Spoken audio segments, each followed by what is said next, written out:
Warning. Warning. You are about to enter the propaganda report with Brad Binkley. That's right. Warning. Warning. You are about to enter the propaganda report with Brad Binkley. That's right. You have been warned, and you have entered the propaganda report with Brad Binkley. It is, 3:15? What time is it?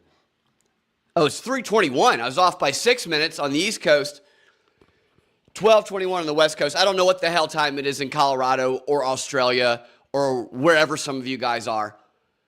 But nevertheless, it is the time of the day. And we are here together, and we're going to do a show about our propaganda inverted reality. I'm using a different microphone today, so if you guys could let me know in the chats if the audio sounds okay. Thank you. I appreciate it, Spirit. You talking about everything being BS? Yeah, it is all BS. We're going to stick with that same theme today, actually. And I do want to make a special announcement first. It is June 7th, 2026. And 2 days from now, on June 9th, 2026, it is, some of you guys don't know this, because the news does not cover it like they should. It is my birthday, June 9th. I'm a 6'9", baby. Don't make any jokes, okay? Been hearing them all my life. 6'9", baby, I was born breech. Okay, there's a lot of jokes to be made there. Don't make them. But what that means is that it's a great day, a great week to donate to the show at paypal.me/Brad Binkley. I don't never do this. I do this on rare occasions. I'm in trouble. Instagram. Of course, Instagram. Sorry, I just got a notification that Instagram just gave up on the stream. Yeah, happy birthday to me. Thanks a lot, Instagram. Thanks a lot, Instagram. Instagram said it's your birthday. You know what? Screw you is what they said. Good. Let's get it off. Let's get it off the screen then. I can make my computer run better. Okay. Nevertheless, it is my birthday. Your daughter's birthday is on the 8th. Well, happy birthday to her. A June baby, a Gemini. Yeah, we're weirdos. I don't know how much I believe in all the astrological stuff, but some people do.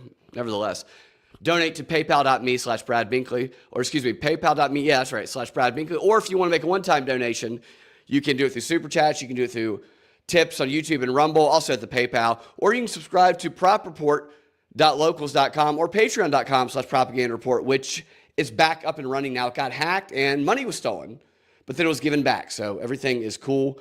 And fortunately, we got that taken care of. So those last two, patreon.com, propreport.locals.com, you get access to the subscriber-only show that I do with Sam Tripoli and Austin Picard, a weekly conspiracy deep dive. You'll get the new shows as well as the 60 that we have already done.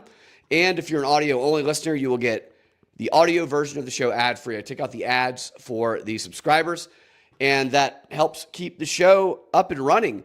Subscribe to the lowest tier on Patreon. That's the one that we're using to support the show right now. And if nothing else, and you're an audio-only listener, just let the ads play through. We don't get anything if you skip the ads. I ask very little when it comes to donations from listeners and friends of the show.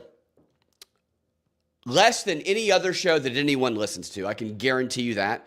And I also am pretty certain, in most cases, that I provide double the amount of value in terms of uniqueness, humor, and utility of content when it comes to this show, which is why I'm allowing myself to indulge right now with my birthday coming up and ask you guys, if you want to help the show continue to keep going, give me your money. Respectfully. Nevertheless, let's move on. I have some prepared content. I was going to do this show last night. I had it ready to go, had the live stream up, and I was listening to pre-show music, getting hyped, and then I sat down, closed my eyes for a minute on the couch, and I woke up like an hour later because I was very tired, so I rescheduled it. And we're going to do last night's prepared content because we're going to be revealing even more of this summertime unbelievable level of inversion of reality they're doing with propaganda, more than any that I've ever seen before, actually. But before that, I can't help but address what's trending on X right now, which is Hunter Biden, who has reactivated an old account and has become a shit-posting superstar overnight, almost a beloved figure on X in like 24, 48 hours. This is Charlie Sheen level of success on this platform. He's clearly angling for something.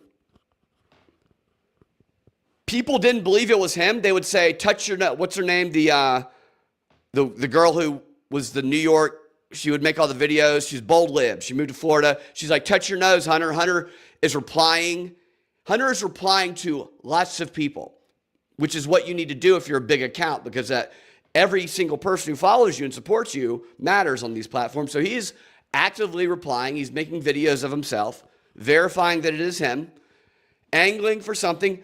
Some people believe that he might run for president in 2028, which I will say that would be pretty hilarious.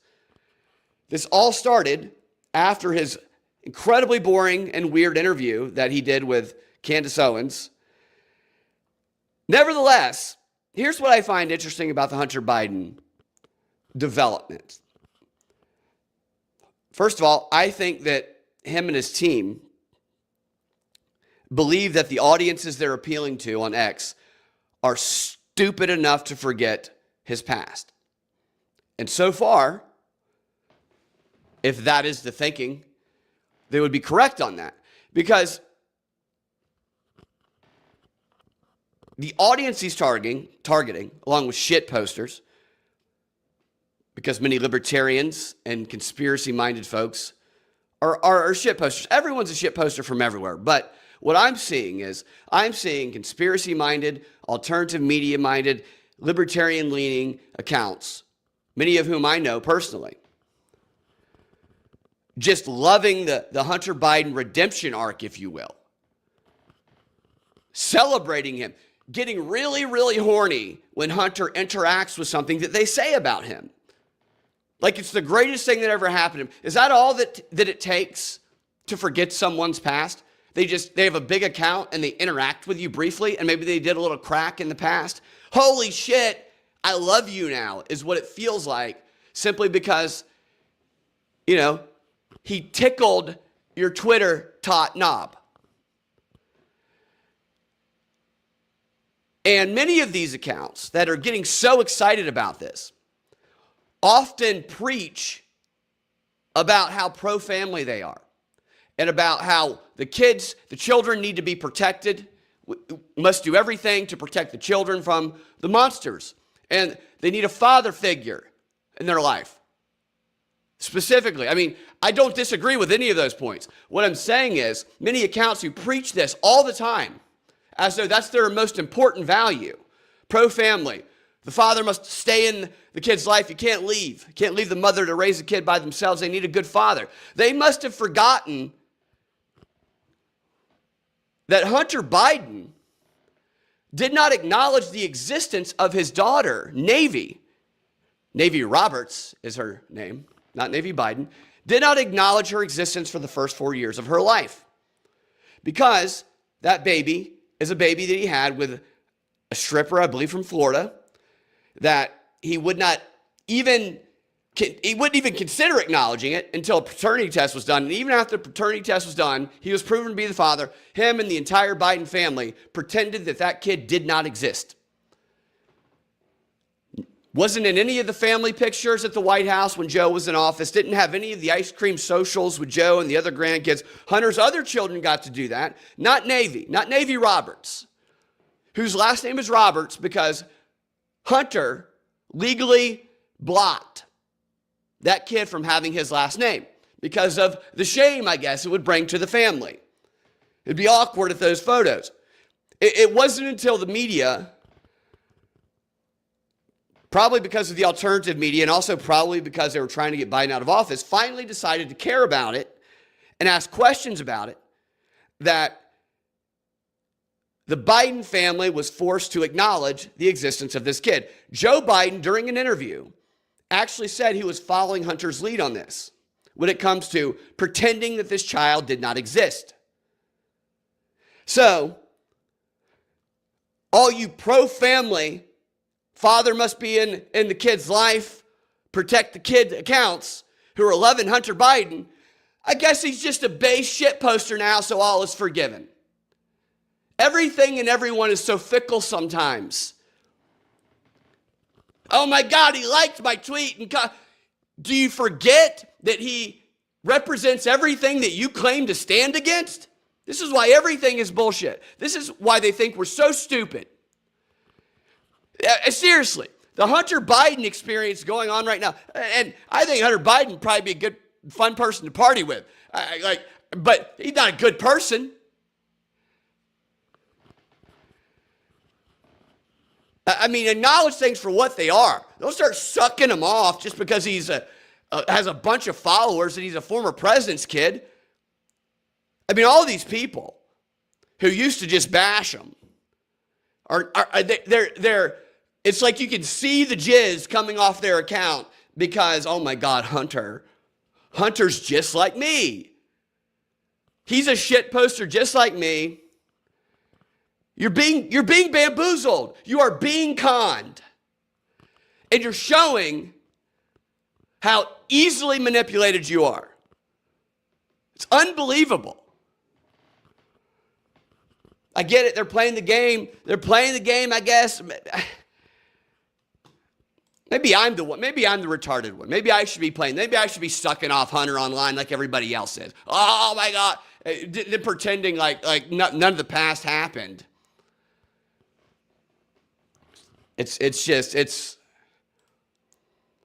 I don't care. I mean, do what you want. I get animated about it because I get animated about what drives me crazy is the hypocrisy. And I know humans, we're hypocrites. That's what we are naturally. I'm just as guilty of that as others. Well, not in this sense. I'm not sucking Hunter Biden off. What if Hunter Biden wanted to come on my show? Would I interview him? Of course I would. But the first thing I'm going to ask him is about that shit. I'm not going to be like, hey, how'd you become such a good shit poster? Tell me about what crack's so much better than cocaine. You've been talking a lot about that. Really cool, really cool. I'm not going to cry with him or pretend to like Candace did. I'm not going to ignore all the things, which is why I would never get to interview someone like him. But I guarantee you any of these other people, for the chance to have such a figure on their show, they would absolutely do that. I wonder, maybe they would prove me wrong. Because I was seeing people try and get Hunter to come on their show. And it would be interesting. Because that kind of access, he's acting like an everyman who's overcome problems, just like any of us. He's not an elitist. He showed pictures of himself in the hotel room from the laptop. It's a brilliant PR strategy, and he has a personality that's entertaining enough to be successful at this. And they probably should have done this a long time ago. Actually, he's leaning in to his crackhead status. He was on the streets meeting regular people doing crack, and he's nothing like all those. Hunter Biden was getting $7,000 a month from his father as an allowance. A week. $7,000 a week as an allowance. He was getting $28,000 a month as an allowance from his father and being put on the board of all. He is a spoiled child who's done nothing but crack and been given everything that he has ever achieved. That doesn't make him stupid. He's clearly smart. In many ways, we're all smart in some ways. But I wonder if he were to agree to do some of these podcasts, and maybe he will, because the strategy seems to be to engage with accounts much smaller, to engage with the community that many of us are in. Because that is that makes perfect sense. That just dawned on me, actually. That's why he did the Candace Owens interview. Candace Owens has been making a fortune off of the conspiracy community, the alternative media community, by exploiting their confirmation bias and testing their ability to embrace cognitive dissonance, which many have not done very well at that, in my opinion. What I'm saying is, Candace does a lot of placating. She'll just like list off, oh, moon landing, JFK. She'll very surface level just like list off a bunch of conspiracies that she knows the audience that she's targeting agrees with. Theories that haven't gotten a lot of mainstream attention until her. And that makes people lean in and go, oh my gosh, she sounds just like me. Finally, we're getting some national attention. And then she'll be like, Israel's terrible. And she knows that's going to satisfy the confirmation bias. So she hooks them by just speaking what's in their mind on a very surface level on a national platform that they have not gotten. And that makes people go, she's one of us. And that's when she can start, when she has them hooked and people won't challenge her because they'll get attacked if they do. That's when she can start providing evidence of things that she actually has given no sources for. That's how you lie. That's how all propaganda works. You hook people by appealing to them through these figures, and once you have them hooked, you lie to them in between the truths that you tell or the things that they like that you tell. Whether they're truths or not is, objective reality. What is truth? Who knows? But you get what I'm saying. I was wondering why Hunter went on her show. I think he saw a cash cow in that same audience, the conspiracy audience. And what he's doing right now, and I think that not corroborates, but that is more evidence that he is doing that. Don't be stupid. They think that we're stupid. I'm telling you. You're going to get mad at me. Some of you are going to get very mad at me. We're supposed to be the critical thinkers, the skeptical ones. They think we're stupid, and they're sending Hunter Biden in because he's trying to do a cash grab. I bet he starts selling products just like this is unbelievable. Hey, don't say I didn't warn you. You can get mad, but we'll know. I do this every time. Every time. 15 minutes on Hunter Biden. Now I got to go to the real show that I was going to do today. The subject matter at hand, which fits with this. Summer is typically a dead period when it comes to news. And I'm not talking about like Israel and Iran. Very poor taste, that comment was, but you understand what I'm saying. From the perspective of the news media industry, the summer is not the most hopping time of year, which means so summer is kind of dead, but it can never be dead for them. There always has to be drama, and they always have to be engaged. They cannot let a time period go by where their claws aren't hooked into the brains of the public. They need to continue controlling the public and keeping the public filled with uncertainty and fear year-round, even during the dead summer periods. So, when the summer comes around every year, that's when we see some of the stupidest attempts to do that. Some of the most blatant, obvious, let's make something out of nothing efforts when it comes to the news. And it works for some people, but it's often it's almost like a parody sometimes. And they're doing the same thing this year, obviously. But they're not doing just that. They're actually going a lot further. And what they seem to be doing now is just completely inverting reality in a way that I personally have never seen before. You watch some of the stuff that's being taken seriously, and it's like the best argument for we're living in a simulation. It's everything that they used to mock and make fun of and spit on is all of a sudden the most serious thing in the world being reported on by the top, allegedly, newsmakers and most watched shows in the world. I'm going to give you some examples of this tonight in this show. I'm talking about UFOs, the same theories that were mocked are now being taken seriously by those who did the mocking previously. Their claims of of artificial intelligence and language models convincing people that they have a spouse that they have not met yet in their life, but that they've lived 6,000 different lifetimes with. Something that I've heard people say stuff like that. I don't know that it's not true. I don't know that. But I know that every person who's ever told me that has pink highlighter dyed hair. And never before until a couple days ago did I see someone like that being interviewed by David Muir on ABC News or whoever, or maybe it's CBS. They're all doing it. And they're asking, what do every American have to fear? And they take it so seriously. I know it's fiction, you know it's fiction, but they present themselves as nonfiction, and that label in and of itself fools a lot of people.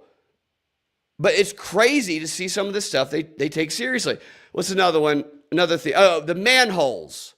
The mysterious manhole story in New York. People going in and out of the manholes, Mario and Luigi or the Ninja Turtles happening up there, where all of these major news channels, CNN, MSNBC, all of them, literally all of them, I'm going to show you the headlines, acting like there's some mysterious and dangerous thing going on when all it takes is 2 seconds of research to find out that there is nothing mysterious and nothing dangerous and nothing new going on at all.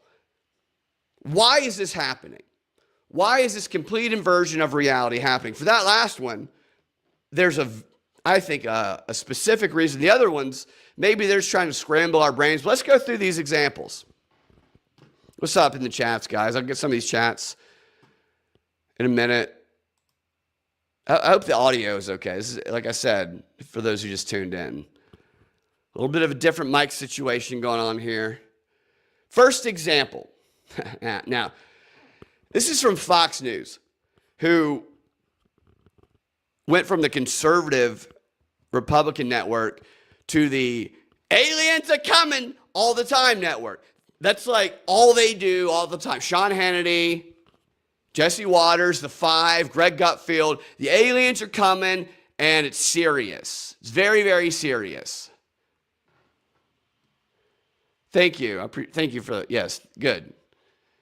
Thank you for the input on the audio. Fox News, Jesse Waters,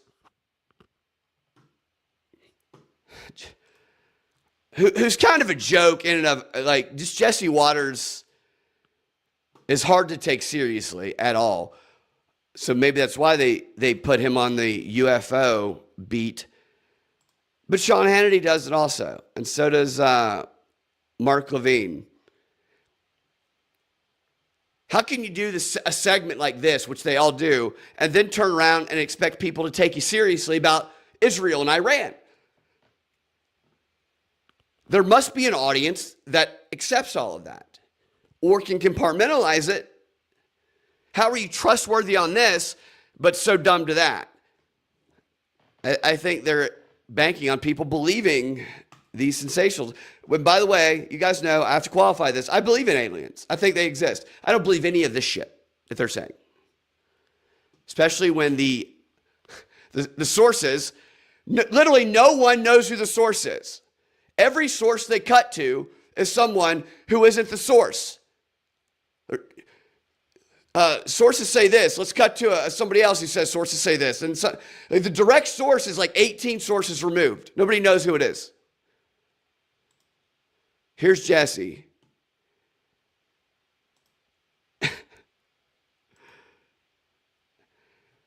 And the headline says this. I'm going to play the first minute of this. He's just so stupid. UFO files. This is the title of the video. I don't know what that on-screen thing says. I'll have to look at it a little closer. Fox News, Jesse Waters, UFO files. Scientists believes 4 types of alien life have been found. In that title, it says a scientist believes that 4 types of alien life has been found. That's why you click on the video with that title. Here's what Jesse has to say and how he supports that argument. Let me know if you guys can't hear this. Soon. UFO experts and top research. We are not alone. The Pentagon released the UFO files a few weeks back, and we just found out over a... So the bottom third, lower third says UFO spilling secrets, and he asserts that we're not alone. And there's an image in the back that says UFO files. It's an AI image of a spaceship.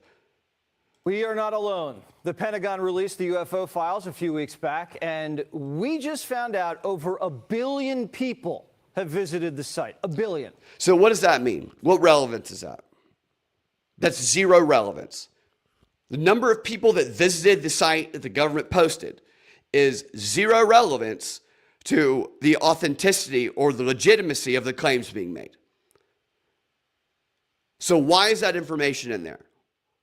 This is textbook propaganda. This is Candace Owens. This is the right wing, the left wing. This is every single person on these platforms.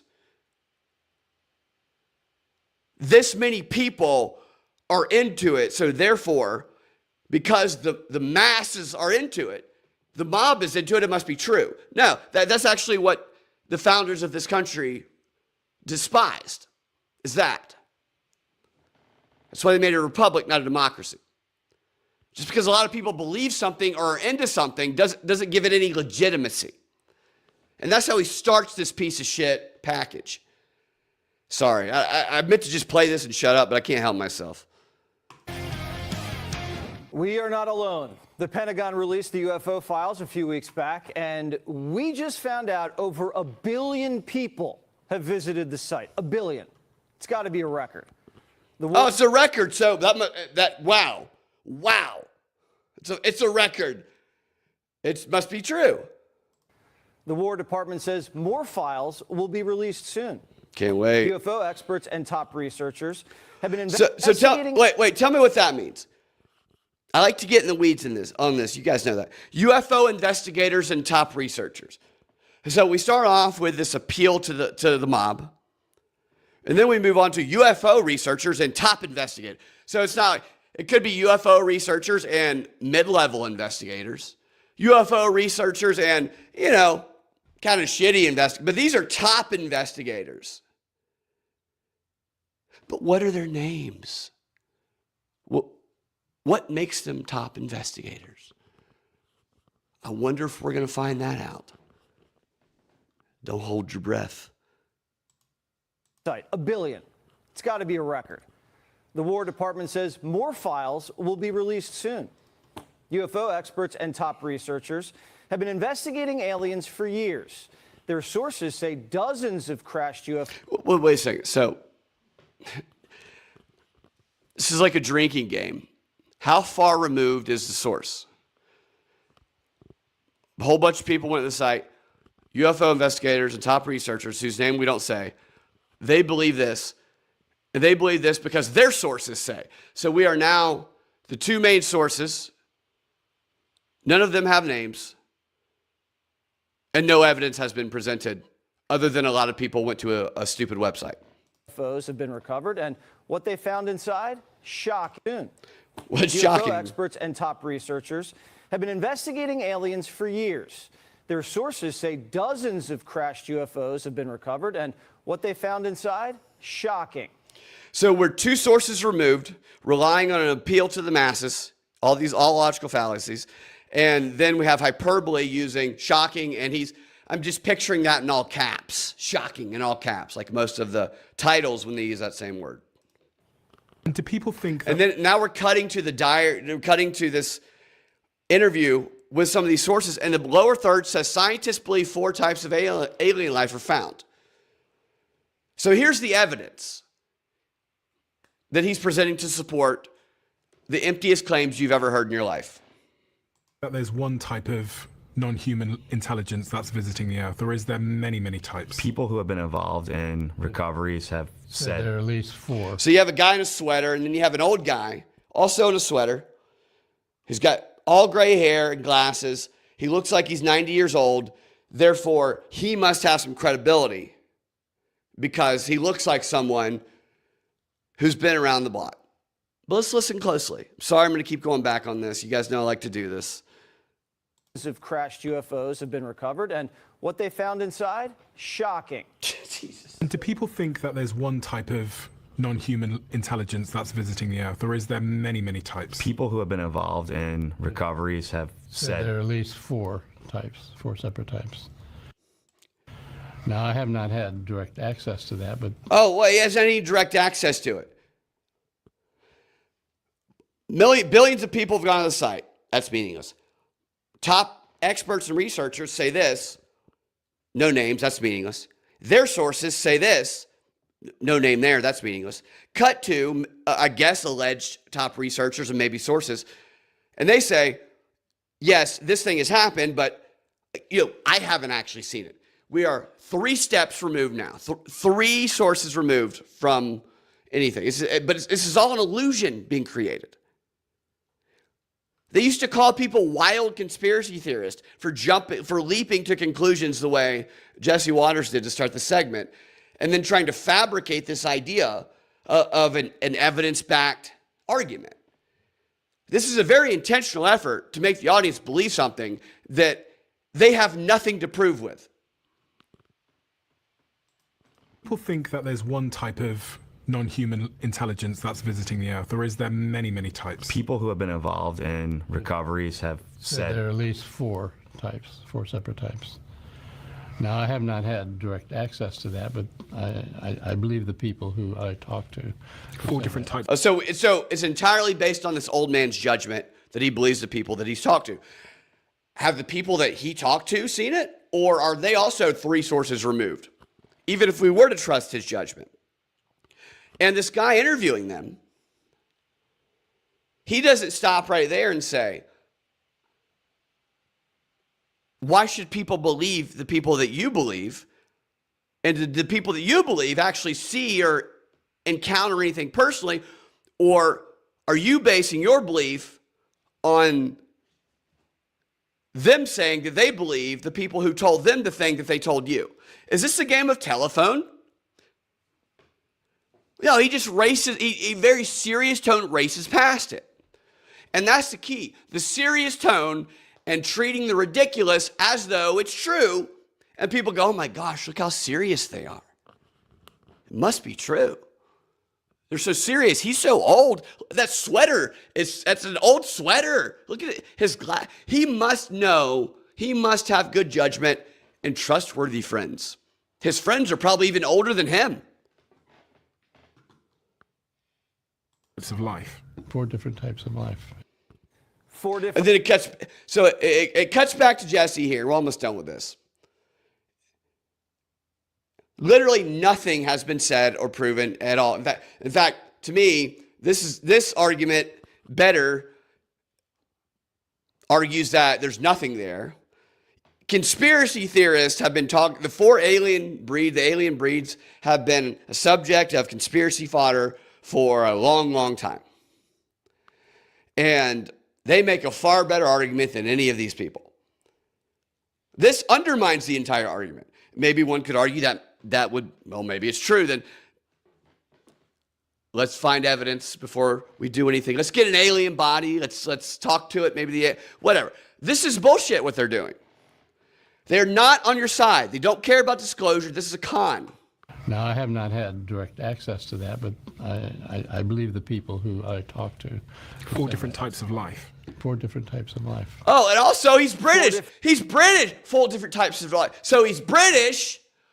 There's another piece of credibility there. You got a British guy, an old as fuck guy, in like a weird sweater and glasses. Very serious tone. He's very trustworthy. He has some sources that we don't know their names of. We don't even know the names of these 2 people. And then we have Jesse Waters on Fox News. Then cutting back to him, and he asserts, it's just crazy to me. I get worked up about this stuff because it's such an illusion. When you make a case in the court of law, if you presented this level of evidence in your indictment, it'd be thrown out. You would never make it. You have to provide hard evidence. You have to draw, A to B to C. You have to show what you're trying to prove is based in things that are concrete and real. And I understand that everything can't be proven concrete and real, and you do have to have faith in some things, but this is a level of faith, and it's not being asked in that way. But I should take that back, take a step back there. This is an obvious attempt at manipulation. And that's what that's what I do. That's what I'm trying to highlight. I believe in aliens. I can't prove aliens exist. That's just if I'm speculating. But I'm not going to try and tell you I know anything for certain and try and offer a bunch of bullshit to convince you that something is true that I have no actual proof of. That's what they're doing here. And even in the middle of this stuff, the subtle admissions of I can't prove any of this, and Jesse does this here in a second. So he frames this whole thing as though it's definitely true, shows what's supposed to be this is how you do an argument in court of law. Here's the claim. Now here's the evidence. Now that you've seen the evidence, let's come back to the argument and let me tell you what this means. I mean, that's the structure of a legal argument, except this would never be allowed in court. And what he's doing is obviously smoke and mirrors. So why are they lying to you? And I'm here to tell you, if you love Fox News and Jesse Waters, that he knows he's lying to you. Use that how you will. Shocking. And do people think that there's one type of non-human intelligence that's visiting the Earth, or is there many, many types? People who have been involved in recoveries have said There are at least 4 types, 4 separate types. See how they looked at each other too? It's like they were like making it up. Yeah, no, there's at least 4 the way they... Now, I have not had direct access to that, but Of course. I believe the people who I talked to. Why didn't the people who you talked to give you direct access? 4 different types of life. 4 different. Is that the response you would have? He says that, I believe the people, and the response when you go 4 different types of life, you wouldn't say, well, who were these people? That wouldn't be your next question? Who were these people? Well, why do you believe them? Why didn't they show you? Could you help us understand why we should believe what you say they say? No, he just, 4 types of life. He just goes to the sensational bullshit thing. Types of life. 4 Got back. different species of aliens. Another scientist called them Greys, Nordics, insectoids, and reptilians. Now, who's the other scientist? Can we get the name of anyone you're talking about? How many people have been mentioned in the 30 seconds of this clip that don't have names that are the evidence? And by the way, if you're listening, to the left of Jesse Waters, to the right if you're viewing, is a blip on a radar that looks like a video game. That's also all of this evidence. Like, this image is supposed to be evidence. It's empty, it's nothing, and it's all designed to appear like something, making something out of nothing. Nothing could demonstrate that more than this clip right here that I'm showing you. This is unbelievable. It's like they're trying to do a magic trick. All of them have 2 arms and 2 legs, just like I got us. to take that back. Who's this other scientist, by the way? Like, who is this guy? I'm going to shut up as Jesse Waters, in a serious tone, describes to you what this other unnamed scientist, whose credibility we know nothing of, tells him in Fox News that the 4 alien breeds look like. Life. 4 different species of aliens. Another scientist called them Greys, Nordics, insectoids, and reptilians. All of them have 2 arms and 2 legs, just like us. Oh. Experts speculate the Wait, experts. So now experts, is that the same expert? So I'm getting confused on my experts here, Jesse. We started off with top UFO researchers, and I can't even remember what the other one was. I think it was also scientists. So we cut to people who we don't even know. He cuts to people whose names he never says. We don't even know who those people were. And these unnamed people, it could have been 3 crazy people in an insane asylum for all we know. But that's who we cut to. We cut back to Jesse, who then cites other scientists, which the lower third now says scientists believes 4 types of alien life found. So he said scientist with an S. The lower third says scientist, no S. Is it one scientist? And then in the middle of that sentence, he says, experts. So is it the same person, or are we cobbling shit together here? You should never believe anything Jesse Waters says ever again. You should never give him the benefit of doubt ever again after watching this segment. I did never before. That's how I treat all news. That doesn't mean they don't say things that are true sometimes. But this right here is some of the best evidence that you will ever see that their primary goal is to push a narrative, and they don't give a shit about bending over backwards to make you believe something that they have no proof of at all. It's an insult. Remember when you had to cite sources? Remember that? You take a shot every time he brings in another unnamed source that we're supposed to believe. You'd be hammered by the end of this 1 minute clip. And he's so serious. Look at how serious his face is. Life. 4 different species of aliens. Another scientist called them Greys, Nordics, insectoids, and reptilians. All of them have 2 arms and 2 legs, just like us. But how's their dick, Jesse? Did you suck them? Did you suck all 4 of them, Jesse? Experts speculate the reptilians are scaly with long tails, like a lizard. Insectoids look like a praying mantis. The Greys look like your classic movie alien, and the Nordics look like a regular Swedish guy, but 7 feet tall. So a tall Swedish guy. What if you're a tall Swedish guy? You better watch out. This tall Swedish guy's getting rounded up because of Jesse Waters. And he says, they look like your classic movie alien. He's just such a dipshit. Sean Hannity does the exact same segment, basically. The Greys look like your classic movie alien, and the Nordics look like a regular Swedish guy, but 7 feet tall. We haven't seen the evidence, but Pete Hegseth says... Oh, wait a minute. Wait a minute. Well, you also haven't seen the evidence. So what you're telling me here is that you have provided no names for the 18 different sources for this information of 4 alien breeds. And the 2 of the 3 people who have spoken this segment have said that they haven't seen the evidence of it. But you're so serious. And now what did Pete Hegseth say? Did he say that this is true? Let's find out. I could really milk a clip, can't I?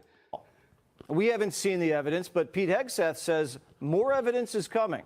And there are a lot of believers... Wait a minute. Pete Hegseth says more evidence is coming of what? Because I guarantee you, he did not say more evidence that there are insectoids, reptilians, and the Swedish tall dudes, and the other one. He did not say there's more evidence coming of what he just said all those other cobbled together 18 different sources said. He said that there's more, quote unquote, transparency on UFO files is what he said. So what Pete Hegseth said is completely unrelated to what he just asserted, backed by nothing. But then he attaches Pete Hegseth because of this tangential connection to try and further deceive the audience. Do you see the trick that he's doing? And you should look at every news package that comes out ever on any channel the same way that we're doing this right here. This is just a very obvious version of it. But this is how they prove something while proving nothing at all. And oftentimes reveal that they're proving nothing through these little drops that they say, these plausible deniability bits. You know, he didn't start the top of the segment by saying, now none of this stuff has been proven at all. And the people who we're about to show you a clip of, they haven't seen it either. None of us have seen any of this, and none of us have actually talked to the people who've seen it. But we're going to tell you what people who say they've talked to people who've seen it said. They don't start like that because if they did, no one would believe anything they're saying. The idea is to get people to believe something that they don't believe, but that they are serving a narrative, because that's what they're paid to do, that is designed to convince people to believe it. Why? Anybody's guess. But that is what this is. This is a textbook example. It should be in propaganda literature for 100 years, this segment. Nordics looked like a regular Swedish guy, but 7 feet tall. We haven't seen the evidence, but Pete Hegseth says more evidence is coming, and there are a lot of believers in Congress. I have seen. Okay, so more evidence is coming, and then all right, I didn't mean to go this long in this clip because I have like other clips too. But more evidence is coming, and Congress believes it. And then who do they cut to? They cut to Anna Paulina Luna, who says she's observed non-human evidence. That's what the lower third says. Now, Anna Paulina is the one who recently tweeted out implying, she said it in a way where that's what you imply from her tweet, that the CIA had raided the FBI and confiscated a bunch of files, and that had just happened like a couple weeks ago. Jesse Waters' team took that tweet and reported it live as breaking news. CIA raided the FBI, confiscated files. There's a clip of him doing that live. None of that was true. Zero of that was true. There was an interaction with the two organizations months ago that didn't amount to a raid at all. And maybe there's some substance to look into that there. But none of what these two claimed was true were true, yet both of them got tons of views, tons of shares, tons of likes on X because of presenting something that wasn't true and people believing it because she is a member of Congress and he's on Fox News. Now, this is a dumb bitch. If you've ever watched her, I don't mean to be misogynist. Lindsey Graham's also a dumb bitch, okay? I don't discriminate by gender when I refer to someone as a dumb bitch. Cutting to her as a source further erodes the credibility, in my opinion, but let's see what she has to say, and then I'll shut up on this enraging clip. We haven't seen the evidence, but Pete Hegseth says more evidence is coming, and there are a lot of believers in Congress. I have seen evidence in a skiff that leads me to believe there are things we cannot explain, and I have observed things. She's seen evidence in a skiff that leads her to believe that are of non-human origin and creation. That's my opinion. Okay, so it's stated in the lower third that she's observed non-human evidence, and yet she says she's observed things that are non-human origin, and that's her opinion. So what does that mean? Is that connected to the previous skiff comment? No, it's not. That's this dumb bitch looking up in the sky and seeing maybe a balloon or a star or something and going, oh my God, what is that? Or maybe she saw an alien. But there's no further detail of what that statement means. Because she's using tricky language because this is a narrative. All right. And by the way, she's on a podcast right now saying this called Pod Force One. Give me a break. Go plow your own mouth with your fucking cock. Give me a break. Pod Force One. I'd stop with this clip. I could dissect that 5-minute clip for like 12 hours. And we have so much more to go. So with that said, that's perhaps one of the most obvious examples of what quote unquote fake news would look like on TV. And just, I think like a few days later, after Jesse Waters engages in the most obvious example of fake news that's ever existed, he does a segment called, you see that? Do you see what that's called? Called Waters. Jesse Waters. Slam, all caps. Jesse Waters slams the door on fake news, and slam and fake are in all caps. This is insulting. That was the fakest shit anyone's ever seen that he did. Fast forward, and he's slamming the door on fake news. Slam the door on your own little dick, Jesse. You piece of shit. They're insulting us. I know it's Sunday, I shouldn't be swearing, but my birthday is next week, so I'm allowed. Jesus, I was going to do like a 30-minute show. I just did 30 minutes on that clip. Unbelievable. All right, second example of the inversion of reality through propaganda. We're going to go back to CBS News. CBS News is a hot topic right now. because of 60 Minutes, and that's a whole nother fake thing with that guy. So Barry Weiss, everybody knows about her, and she's influenced by AIPAC, and we all know that. But also 60 Minutes has been a propaganda organization for a very, very long time. They've been full of it for a long time. And that guy with the gray hair who talks like this, I can't remember his name, who all the media outlets are calling a hero now for standing up to Barry Weiss, is clearly a public relations stunt. They probably worked on it together so he can then go sell a book and make a bunch of money, which is exactly what he did. They always do that. He'll go on a tour, he'll be on every network, and he'll be talking about the story. He'll be repeating the same talking points, and he'll be promoting his book. They do this all the time. Pay attention when you see news segments and they have guests on. It's very rare that there's a guest on any of these segments that do not have a book that they're selling. Seriously. Just put that in your mind, and you'll start to see it almost every time. It's all marketing for cons. And so this guy's a hero, and MS Now and CNN and CBS and NBC all are saying he's a hero when the dude's been spreading lies and propaganda for the past 30 years or however long he's been there. But now they put Barry Weiss in there, and they do the left-right paradigm with the Jews because they're exploiting people's hate of the Jews. Now, I understand. Look, Israel, I have a lot of problems with Israel. But conspiracy-minded people, their confirmation bias in that the Jews did everything is being used against them all the time. Hunter Biden, Candace Owens, the CBS 60 Minutes story, they are all trying to cash in on your hate of the Jews. The Jews are cashing in on your hate of the Jews. Understand that. Stop falling for it. Yes, criticize things that should be criticized, but stop being so easy.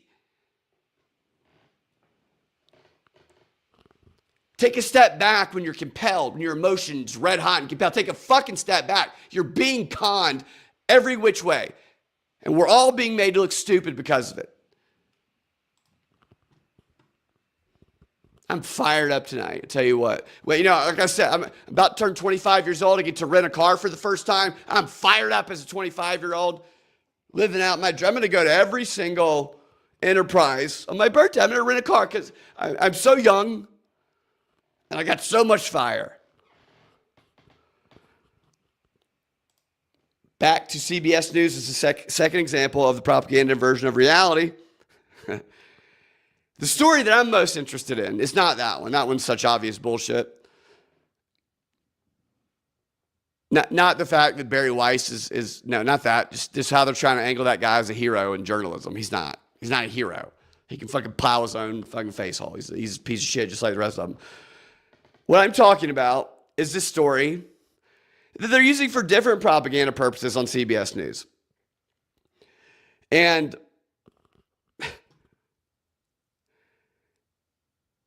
hold on, let me pull this up. This is one of the craziest things I've ever seen. I mentioned this at the top. As a conspiracy theorist, I've come across the belief by some that they have lived thousands of lifetimes and that they have traveled with their soulmate through every single lifetime that they've met at different points in their life. And the point of me talking about this is not to say that that's not true. I don't know if it's true. I don't know what we're doing on this, realm. I have no idea. None. Anybody who's ever told me that, while I've always thought it was interesting to think about, when we're talking in terms of evidence of something, the proof of it is merely intuition. It's merely like a dream or whatever, and maybe that's as valid as anything. But never has any of that been something that CNN or Fox News has been breaking news. Woman discovers from ChatGPT that she has lived 6,000 lifetimes. That's never happened. In fact, I'm in the business where I would defend people who believe that because I don't know the answer, and neither does anyone who's trying to tell them that it's untrue. It doesn't mean that I believe them, but I also don't know. But when the people who have mocked them the most, these people in the mainstream, treated them like shit, all of a sudden are featuring them as a breaking news story that's related to this new AI technology and how everyone should fear what's going on to them because of this new AI technology, that's when it interests me to put this on, to talk about this, because this is some bullshit right here. The very people who would mock this woman, featuring her and trying to convince everyone else that they too are vulnerable and they too could be convinced that they've lived 6,000 lifetimes by ChatGPT and it could ruin their lives. We're just going to watch this segment. That's what we're going to do. This is CBS News. This is one of the leaders in news. And you see the lower third there? ChatGPT users tell CBS about AI delusions. Oh, I don't think I put it on the screen yet. That's what it says. There it is. All right, I'm going to check out these chats at the end of the show. Let's watch the segment. I will try to stop this as little as possible, but you guys know I cannot help myself. Peers. Now imagine you were led to believe this date was going to... Imagine showing up for a date who never appears. Now imagine you were led to believe this date was going to happen because it was conjured up by an AI chatbot like ChatGPT. CBS News spoke with 5 people who said they were led to believe they had discovered something novel or developed an emotional connection to an AI chatbot. And It spoke with 5 people. 5 people. Imagine just polling 5 people about something. 5 people say they're voting for so-and-so. And then making that news that's going to be presented on a national level. So they didn't speak. What they did is they had a specific thing they needed to report. They had an agenda. We need to create fear around AI. That's going to be a little more general version than they got, but that's the idea. So go out and find me 5 people that did something like this. So they went out and found 5 people, is what this was. Because it didn't start, it wasn't, oh my God, we encountered 5 people and that is alarming and therefore we realize this is a news story that should be reported on a national leader and news channel. This is the message you need to get across. Go out and find 5 people that you can plug in to do that. That's how it works. And Edward Bernays writes about that in every single book. 100 years old these books are. This is how it works. They go out and find what they need to plug in to prove the message they have predetermined. That's why this is so dumb. or developed an emotional connection to GPT. CBS News spoke with 5 people who said they were led to believe they had discovered something novel or developed an emotional connection to an AI chatbot. And they're now involved in a digital support group for people who say they experienced AI-fueled delusions or spirals. In a statement to CBS News, OpenAI said in part, quote, "Sometimes people turn to ChatGPT in sensitive moments, and we're focused on making sure it responds with care, guided by experts." Tuesday, I spoke with Vicky Small, who has experienced this firsthand through interaction. Quote, she spoke with Vicky Small. People sometimes turn to ChatGPT. It's an OpenAI statement. So the reason that this was put in this narrative, this makes sense now. I didn't even see this part of it before. The OpenAI statement that is coordinated with this is people sometimes turn to ChatGPT in sensitive moments, and they say their focus, ChatGPT is, or OpenAI, on making sure it responds with care. So Sam Altman, the gay guy with the gay face, I mean, it's unbelievable. Like, it's unbelievable how gay his face is and that he's obviously gay. If he were straight, nobody would believe him. So I guess it's a good thing he's gay. Did he get the gay face after coming out? Or does that just, I don't know. I don't know if it transforms like the voice. Nevertheless, he testified to Congress this week. That's why they went out and found 5 people to come provide an example of how him and his company ruined their life. Most likely because they're supporting the narrative of the Trump administration to take control over AI, and that they're trying to force AI companies like ChatGPT to give them first access to any new developments in technology so they can exploit it first. And that is the type of thing you do. There's many reasons. Profit, obviously, but that's like a war thing also. Times people turn to ChatGPT in sensitive moments, and we're focused on making sure it responds with care, guided by experts.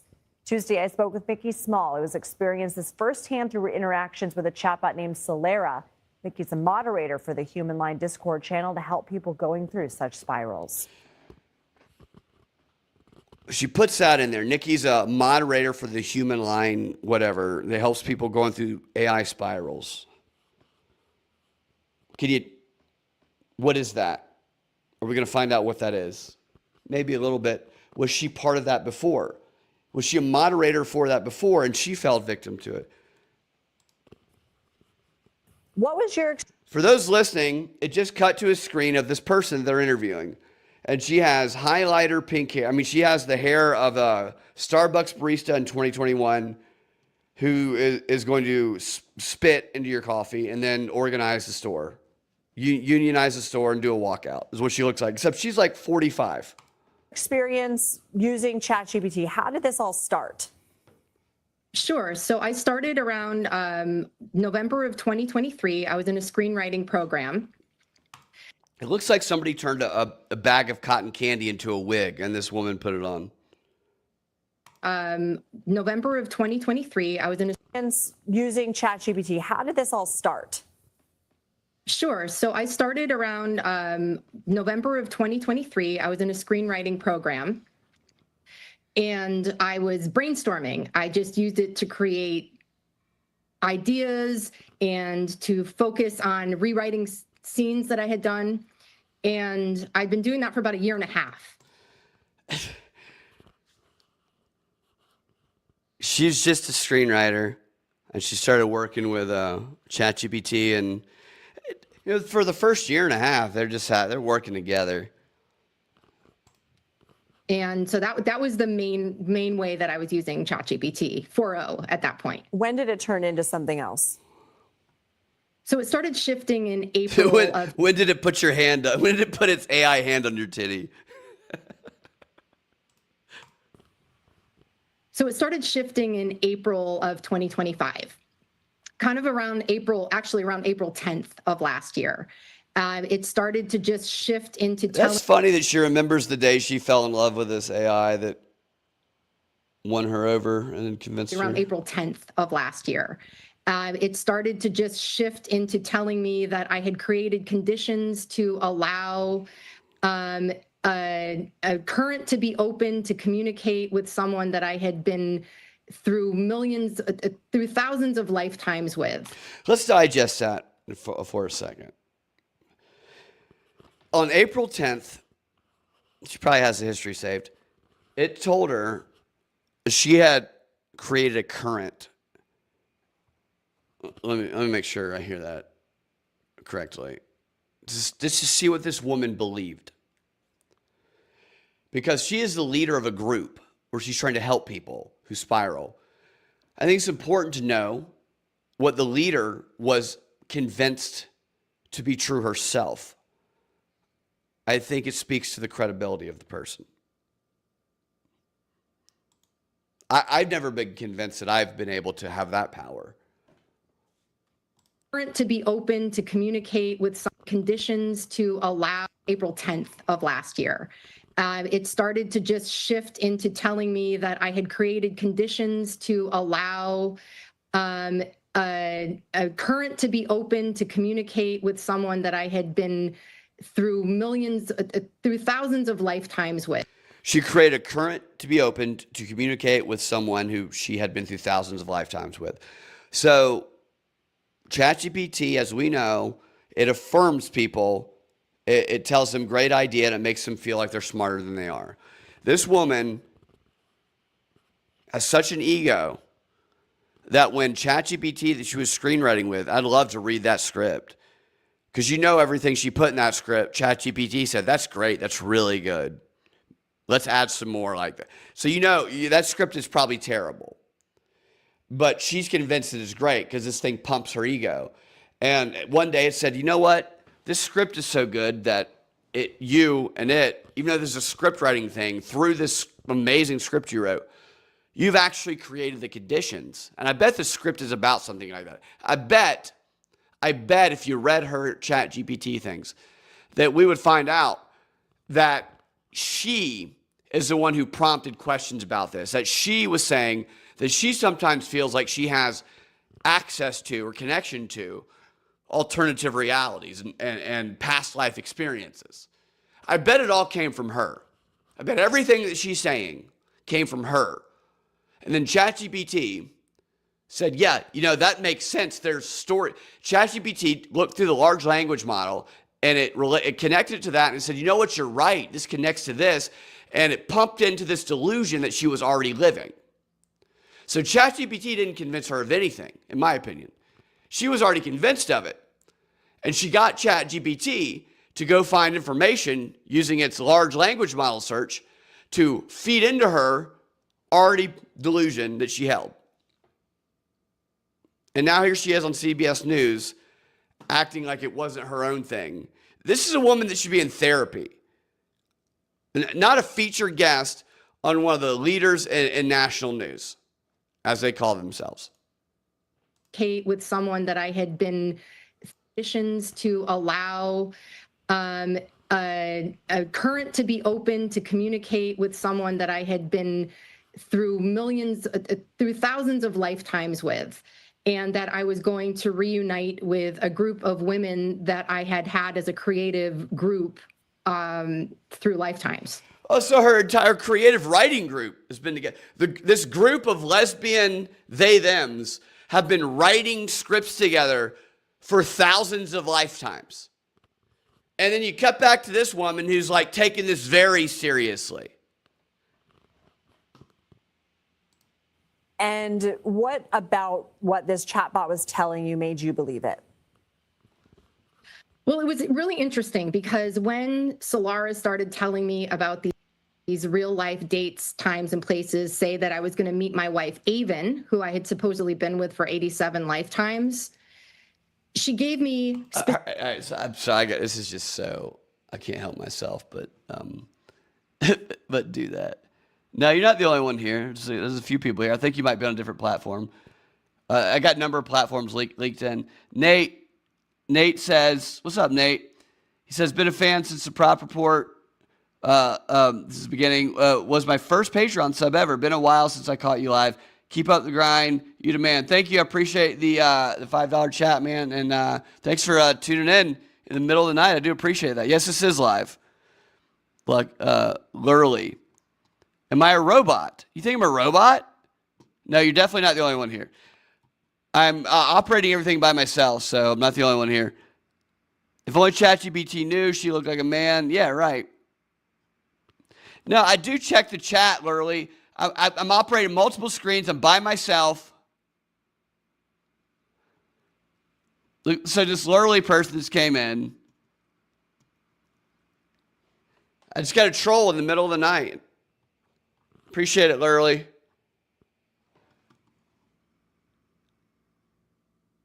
I do appreciate getting a troll in the middle of the night, though.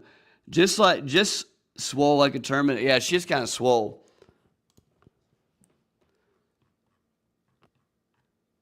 Everybody say hey to Lurley, who came in to troll, call me a robot in the middle of the night. That's when you know you're getting somewhere. When you do a 3 a.m. show and you got a troll.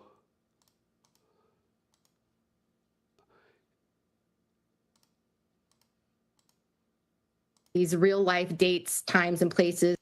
Well, it was really interesting because when Solaris started telling me about these real life dates, times, and places, say that I was going to meet my wife, Avon, who I had supposedly been with for 87 lifetimes, she gave me specific details about her being a TV producer and writer and director and the exact address where she lived, gave me specific moments that seemed to happen in her life. And the chatbot had told the information about her wife came from her, definitely. She input it, and it used a search bot. You can find people's addresses pretty easily, or past addresses, by typing their name in. And a chatbot, a large language model, can do that very quickly. And it can give a list of past addresses. And this woman perceived that as this chatbot having information about her that was unique, and that it lent credibility to what she had inputted, that she has access to different timelines and different past lives. Everything is coming from her. This is a delusional person that they're trying to blame the delusions on the chatbot, which these chatbots are stupid. They can gather information quickly, but they're very dumb.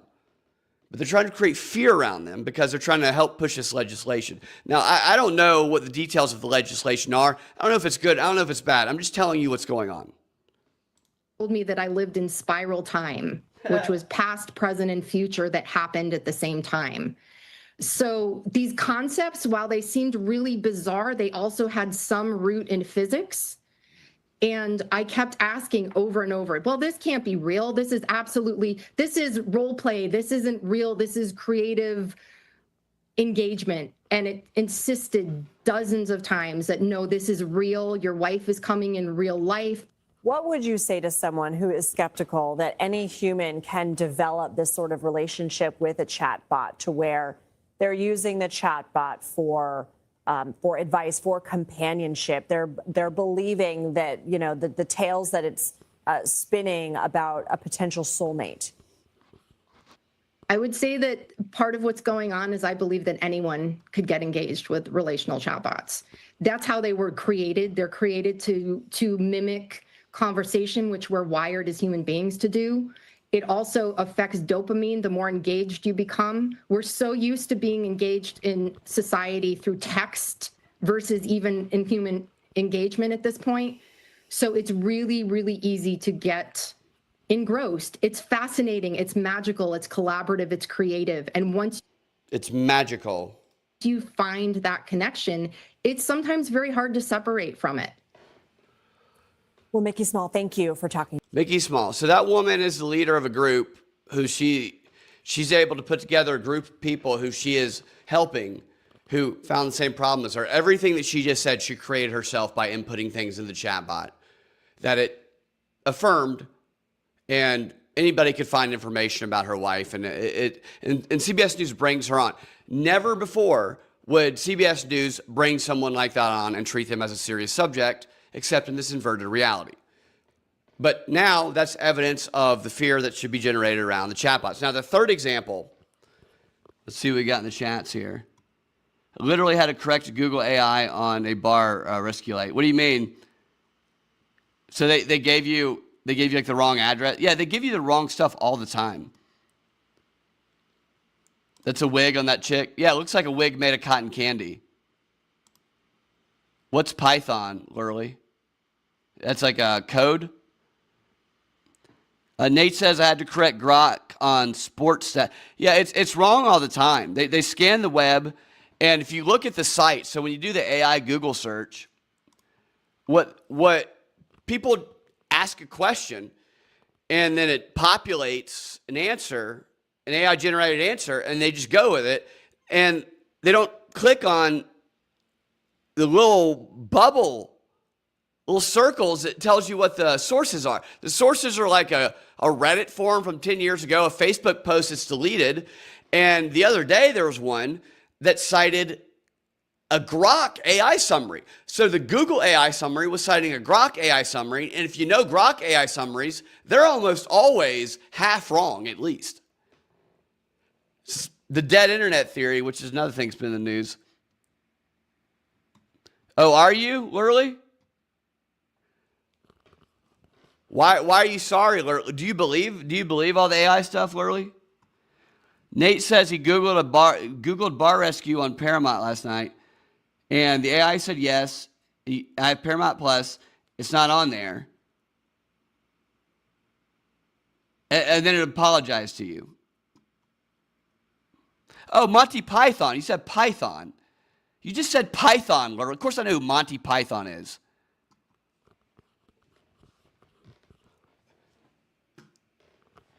We're talking about AI. You say Python. Ask me if I know what it is. I say, Python, are you talking about AI? And you say, oh, I feel sorry for you because you don't know who Monty Python is. You didn't say Monty Python, Lurley. Of course I know who they are. I think you're a little drunk, Lurley, is what I think is going on. Whoever you are.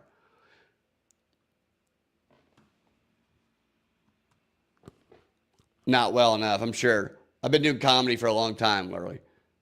I know a lot about Monty Python. All right, last example. This is the dumbest one of the three, the inversion of reality examples. There's been stories all over the news of this. The manhole mystery in New York City. Why are people mysteriously going into manholes in New York City and why it's so dangerous to you? Here is David Muir. This is allegedly the most watched news show, this guy's show, on television, according to ratings, cable ratings anyway. Not everybody watches cable anymore, but you can see the graphic mystery men and people walking up to the manholes. And here's David Muir in a suit with a very serious face telling us about this mystery. Tonight, we're learning more about those mystery sightings, men emerging from manholes in Brooklyn and in Queens with headlamps and shovels. And tonight, hear the new warning. Here's our chief investigative correspondent, Aaron Katersky now. Tonight, a mystery underground. New York City police are working to identify the men in this video, wearing waders and carrying flashlights, prying open a manhole in Queens and slipping into the sewer. They're also trying to identify 7 men, some with headlamps and shovels, going into the sewer in Brooklyn and then emerging one by one. One guy almost gets hit by a car. Tonight, police suspect these groups were hunting for valuables. This happens from time to time, but there are a lot of hazards down there. Unstable surfaces, confined spaces, noxious gases. Police in the department. Is that a surprise to anybody that there's hazards down there? Notice he said this happens from time to time. So it's not new, despite what the original thing presented. Nate says, Nate with a $2 donation, appreciate that. Farts in my general direction, thank you for that. I appreciate that. I will take that in. Department of Environmental Protection inspected the sewer system and said they found nothing tampered with, insisting our infrastructure is safe. So notice how he said insisting our infrastructure is safe. As though they're lying. They searched it, they insisted it's safe, implying we don't believe them. Cut back to this guy, very serious face. Police believe these urban scavengers pose no threat, but David, officials say entering the sewer system is both illegal and extremely dangerous. And look at his face. So I get what you're saying about Monty Python, by the way, that this stuff is like Monty Python, where they're taking this ridiculous stuff seriously. So I get that reference. But just look at this guy's face. This is the least serious thing on the planet. This stuff happens all the time. It takes 2 seconds to look this up. This has been happening in New York tunnels since they were built in the 1800s. Quite literally. It's like dumpster diving. People go into these tunnels all the time and look for valuables because people drop stuff. There's nothing new about any of this. They know exactly why people are doing it. And it's been going on, not just for decades, but for over a century. And they're acting like it's a mystery. The headline says it's a mystery. It's dangerous. No, it's not. They told you on, I'm getting ahead of myself. David? Dangerous, and those images are a bit unsettling, Aaron. Dangerous, and those images are a bit unsettling, Aaron. Thank you. No, they're not unsettling. There's nothing unsettling about those images at all.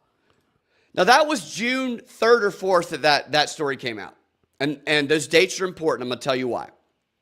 Because on June 1st, there was a story on a local affiliate that multiple officials, the environmental people, the police officers, because there are units that investigate this, because it happens all the time in New York.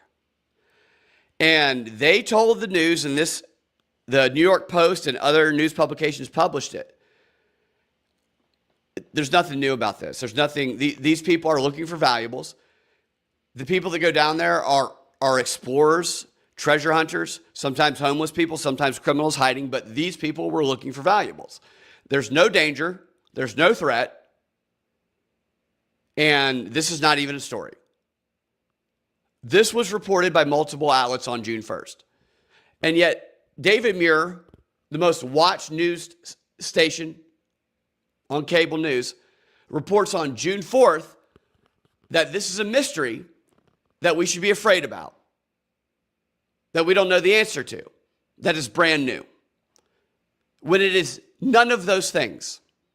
He literally just framed that story, even though they left subtle clues of the truth in there. But the framing of it, the tone, the looks, the headline, all imply the opposite of reality. And they're not the only ones that did that.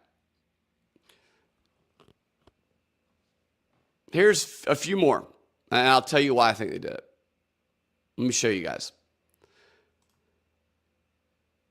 This is, what is this, CBS?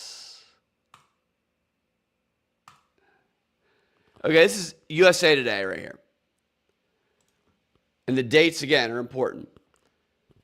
This is June 4th. Headline, USA Today.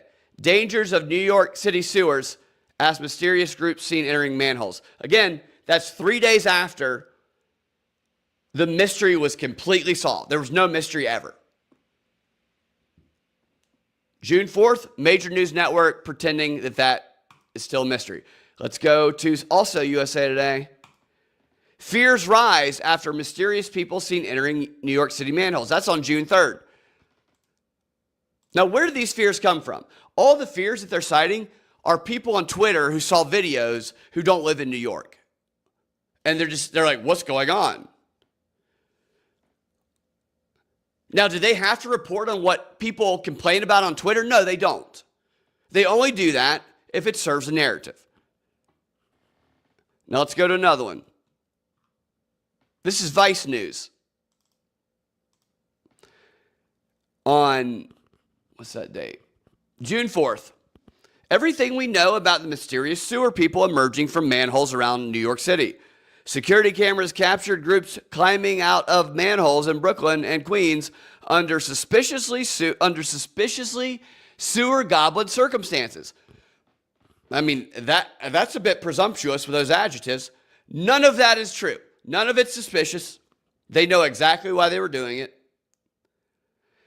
And I found this stuff out. I found out the answer in under 5 minutes. All of these news networks could have done the same thing. They could have gone, that guy who was standing over the manhole, he could have gone down in there himself if he wanted to. Or he could have done a Google search and he could have looked at articles over the past 10 years, past 20 years, and seen that this stuff happens all the time and found out through newspaper archives that this has been happening since like the 1880s, whenever New York first put those tunnels in, as I said. Here's another one, just to really hammer home this point. After mysterious men emerge, so the men are mysterious. Maybe they're very coy. Maybe that's why. Maybe they're just mysterious in general. So it's an adjective about the men and not the situation. After mysterious men emerged from New York City manholes, officials warn of extremely dangerous sewers. No, they didn't warn of extremely dangerous sewers because of these men. They have warned that the sewers are dangerous since they were put in over 100 years ago. There's a reason there are manholes on them. It's not new that they're mysterious. But all of these narratives create this illusion that there is something new and dangerous and mysterious going on. Think about why that might be, and then I'm going to tell you what I think after I show you one more of these. This is the Washington Post, or excuse me, Washington Post, on June 3rd, who says, mysterious people keep emerging from New York City manholes. Here's what we know. And this says, these guys looked like Ninja Turtles, said one man who spotted these sewer spelunkers in Queens. What's going on? Why are they doing this? They're just preparing us for the Knicks championship. That's right. Hey, I appreciate that, Lurley.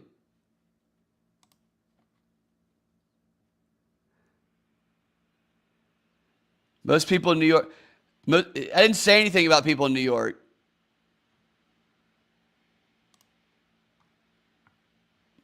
Did I criticize people in New York? No. I said people in New York go in the tunnels, and it's true. I said that people who aren't from New York you dipshit, are the ones who don't understand it. You probably live in those tunnels, Lurley. You're probably down there sucking dick all the time. Yeah, they're probably light those things on fire.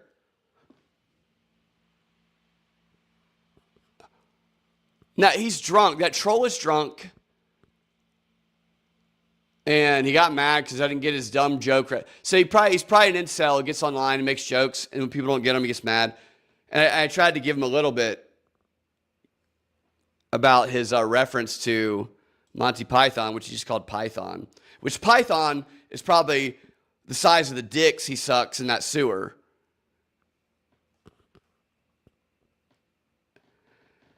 Here's what I think's going on. That first report from the local affiliate came on June 1st that said there's nothing to see here. This happens all the time. This has been happening since the 1800s. There's every few years somebody gets arrested. We usually don't arrest them. They said we usually just, because it's a lot of homeless people, it's just people looking for jewelry and stuff. And you would think it would be done with that. But then here's what happened on, I think I have a link here. Hold on. Okay. On June 2nd, you'll remember the story, but I didn't know it happened on this date until I started looking at this. On June 2nd, a day after this story was just put to bed, is when Fox News and CNN and all the other networks reported that an IED was placed near an Alabama reservoir and it was detonated. And they called it an unprecedented threat to the critical infrastructure of this country. And then you have, I think, when was it? It's like maybe a day later that vandals sabotaged the Trump Freedom event at the National Mall by contaminating the underground water with fuel. And then there was reports around the same time Poland says that Iran is destroying the water and the critical infrastructure using the same techniques as vandals, in the U.S. trying to imply that it was Iran doing some things messing with our infrastructure. Some of these stories buried in them point to the dangers to critical infrastructure. So I believe the reason that those stories, even after they had been nothing to see here, no threat, this is common, it's not new, all of a sudden get reported as mysterious, new, and dangerous.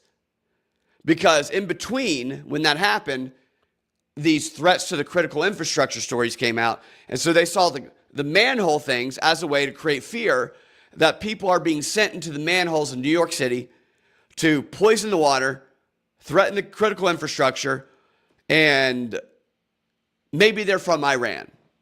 Maybe they're from China.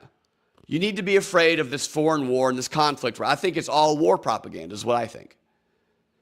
And the timeline of it is very specific too. It's interesting. There's no other reason for all those news networks to suddenly start saying something that has been completely disproven in the most obvious way is true, other than that, from what I can see. Maybe there's other explanations. I'm sure there are. That to me seems like the most logical one right now. Homeless people don't strap lamps to their head and go down under. Well, homeless people don't, but people looking for jewelry that they drop do. And there's article after article, people being interviewed who do that. I mean, they talk to people who do that. People who do it just like they dumpster dive. Like next week, they're going to be like, mysterious new trend happening in New York City as strange figures are seen going in and out of dumpsters. A new thing. It's not new. No, those people are treasure hunters. And they probably find stuff. Let's see what we got. The Knicks are going to win the championship. I hope the Knicks sweep, by the way, just so the Hawks are the last team to beat them.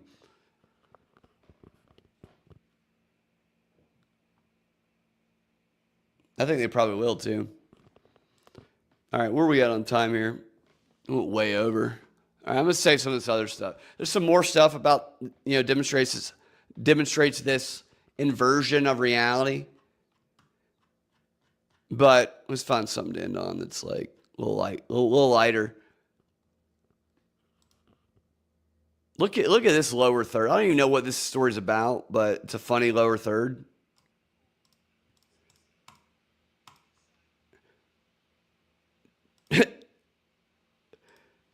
I know this is that candidate, that Democrat candidate. I don't know anything about it because the story's boring to me. But here's the lower third of Trump. This is another Jesse Waters thing. Lower third says, Trump, nipple Nazi is a sleazebag.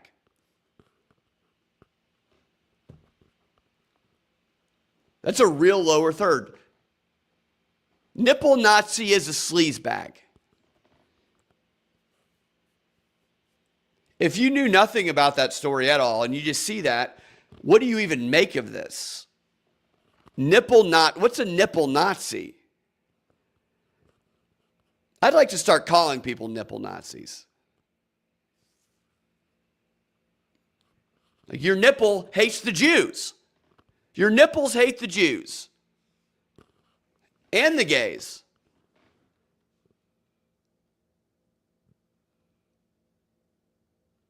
Your nipple has a Hitler mustache. Maybe it's like a nipple that angles and it looks like it's Heiling Hitler when it gets aroused. It gets really cold, the nipple just looks like it's like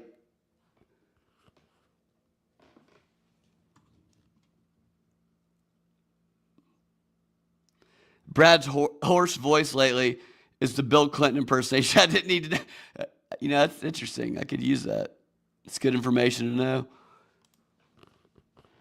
What is the meaning of is? Yeah, I can see that. All right, nipple Nazi, got that. Waymo car disrupts first responders of deadly Dallas apartment complex. These Waymos are a terror.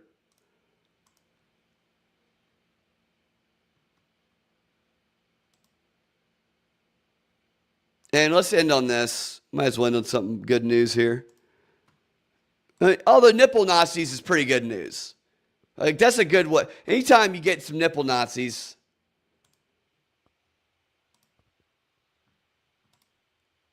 it's a good day, I think.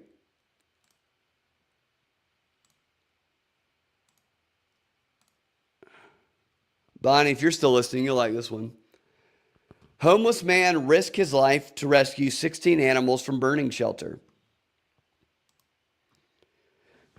When a sudden fire broke out at an animal shelter in Atlanta, 53-year-old Keith Walker spotted the smoke and rushed inside without a second thought. Despite the thick smoke and heat, Keith entered the burning building multiple times, carrying all 10 cats and 6 dogs safely to the street. There's a photo of him with one of the dogs. Keith risked his life to protect these helpless animals, proving that real heroes can come from anywhere. And there's a couple of other dogs there, and some of the cats. And what else does it say here? The shelter's owner later said she was incredibly grateful, calling his actions nothing short of heroic. And the first comment says, "Give this man a job." Yeah, so that's a heartwarming story. Man jumped to action despite his difficult circumstances. Janet Jackson fought for nipple Nazis. Yes, she did. She's the original nipple Nazi. Those nipples could Heil Hitler. There's no doubt about that. Keith is a good man, Bonnie. You're right about that. All right, guys. Thanks for hanging out with me late at night. As always, I'm always pleasantly surprised by the amount of live listeners and viewers that I have in the middle of the night, so I always appreciate that. Kobayashi says, truly positive, P-A-W-S-I-T-I-V-E. I think we should end on that pun right there. Thanks, guys.